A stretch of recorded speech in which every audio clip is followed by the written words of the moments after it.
UP board class inter subject math. ये lesson matrix का चल रहा था 3 विविध अभ्यास, और ये क्वेश्चन है इसका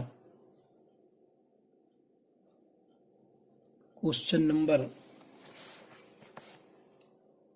5। ये क्वेश्चन 5 है।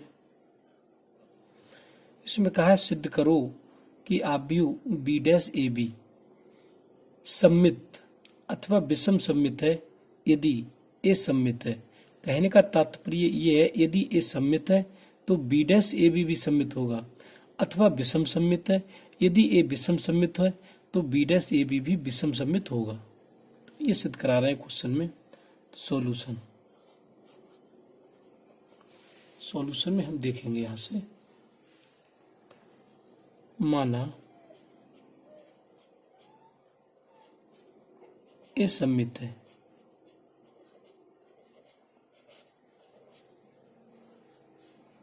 माना ए सममित है।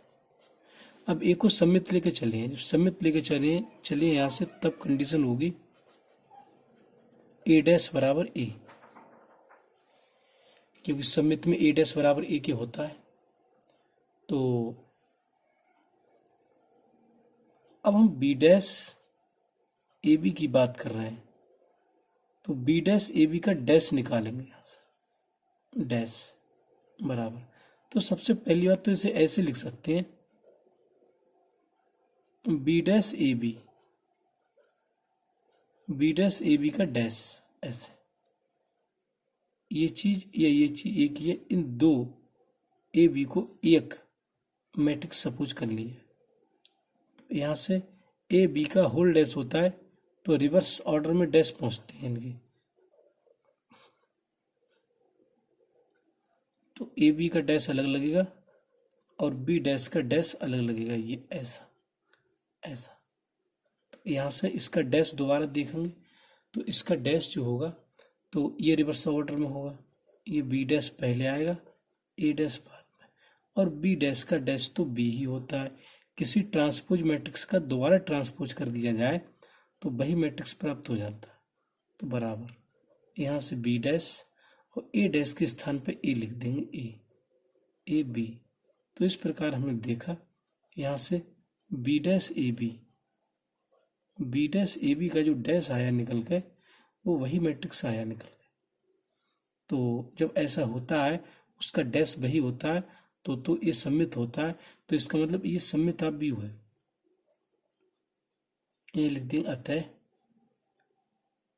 B dash A B, B dash A B एक सममित आव्यूह है।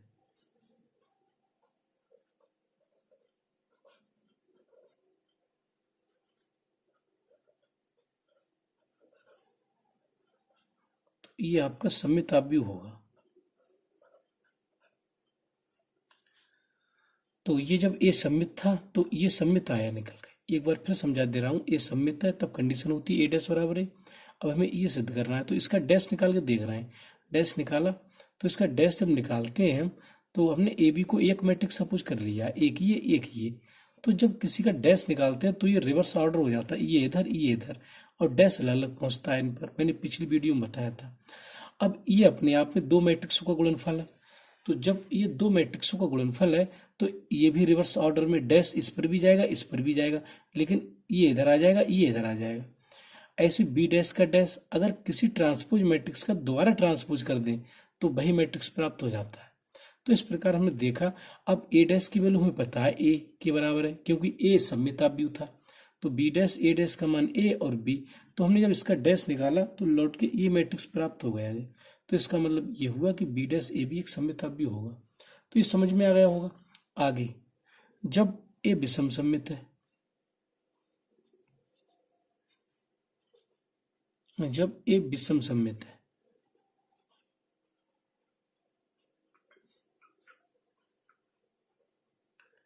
जब ये विषम सममित होगा, जब ये विषम सममित है तो इसकी कंडीशन होती है विषम सममित की, ए डैश बराबर माइनस ए। ये भी मैंने पिछली वीडियो में समझाया था विषम सममित के लिए, स्क्यू सिमेट्रिक मैट्रिक्स के लिए ए डैश बराबर माइनस ए। तो अब इसका प्रयोग करेंगे। अब फिर से सॉल्यूशन देखेंगे इसके लिए। ये इसका सेकंड पार्ट था, ये इसका फर्स्ट पार्ट था। तो अब फिर से हम बी डैश ए बी, इसका फिर से डैश निकाल के देख रहे हैं। तो इज इक्वल, यहाँ से ये बी डैश तो ऐसा ही, और इन दोनों को मिलाकर एक मैट्रिक्स अगर ए बी सपोज कर लें, ऐसे ए बी, तो ये चीज या ये चीज एक ही बात है, इसका डैश इज इक्वल। अब ये दो मैट्रिक्स हैं, एक ये एक ये, तो जब डैश लगेगा दोनों को गुणनफल में, तो ये इधर आ जाएगा ए बी, रूल के अनुसार ए बी का डैश इधर आ जाएगा और ये बी डैश का डैश इधर पहुंच जाएगा। यह लिख दे रहे हैं चूंकि ए बी का डैश जो होता है वो बराबर होता है बी डैश ए डैश के। तो ये रिवर्स ऑर्डर में होते हैं, तो यही प्रॉपर्टी लगी है यहाँ पर। तो यहाँ से अब हम ये दो मैट्रिक्सों का फिर से डैश है, ट्रांसपोज है, तो ये इनका अलग अलग ट्रांसपोज होगा, अलग अलग बी डैश और ए डैश, क्योंकि रिवर्स ऑर्डर में हो जाएंगे इस प्रॉपर्टी के अनुसार। और ये बी डैश का दोबारा डैश निकालेंगे तो ये हो जाएगा आपका बी के बराबर हो जाएगा। किसी ट्रांसपोज मैट्रिक्स का ट्रांसपोज कर दिया जाए तो लौट के वही मैट्रिक्स प्राप्त हो जाता है। तो यहाँ से बी डैश तो ऐसे ही, और ए डैश की कंडीशन माइनस ए के बराबर है, तो माइनस बाहर लेके ले रहे हैं, और ए डैश का डैश माइनस ए है और बी ऐसा ही।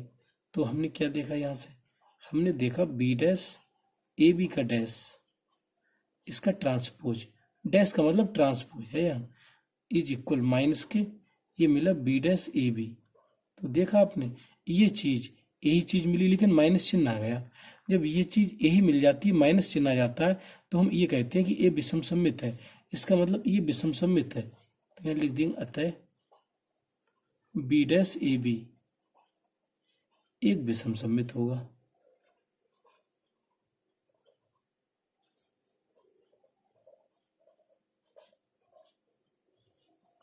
एक विषम सममित होगा। तो ये क्वेश्चन सिद्ध हो गया, यही कह रहे थे इसमें, अगर ए सममित है तो ये सममित होगा, और अगर ए विषम सममित है तो ये विषम सममित होगा।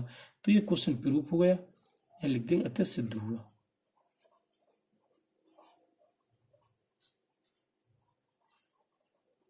अतः सिद्ध हुआ। तो मैं समझता हूँ ये क्वेश्चन समझ में आ गया होगा, काफी सिंपल क्वेश्चन था। पिछले की जो प्रॉपर्टी मैंने समझाई थी उन्हीं में से प्रॉपर्टी का प्रयोग हुआ है, और उन्हीं प्रॉपर्टी के तहत ये क्वेश्चन सिद्ध हुआ। तो इस वीडियो को एक बार दोबारा देख लेना, कॉपी पर नोट कर लेना, और मेरे चैनल को भी सब्सक्राइब कर लेना, बेल आइकन को दबा देना, और वीडियो को भी लाइक कर देना, दोस्तों में शेयर कर देना। तो इस प्रकार मैं समझता हूँ कि यदि आप इसे एक बार दोबारा अपने हाथ से सॉल्व कर लोगे तो ये आपको बिल्कुल सही तरीके से समझ में आ जाएगा। ये अच्छा क्वेश्चन था, क्योंकि ऐसे क्वेश्चन बोर्ड एग्जाम में पूछे जाते हैं। प्रमेय ही थी एक प्रकार से, प्रमेय के तरीके का क्वेश्चन है ये, कि अगर ए सममित है तो ये सममित होगा, सिद्ध करो, और अगर ए विषम सममित है तो ये भी विषम सममित होगा। तो ऐसे क्वेश्चन बहुत इंपॉर्टेंट क्वेश्चन होते हैं बोर्ड एग्जाम की दृष्टि से। तो ये क्वेश्चन मैंने करा दिया आपको। आज की इस वीडियो में इतना ही, धन्यवाद।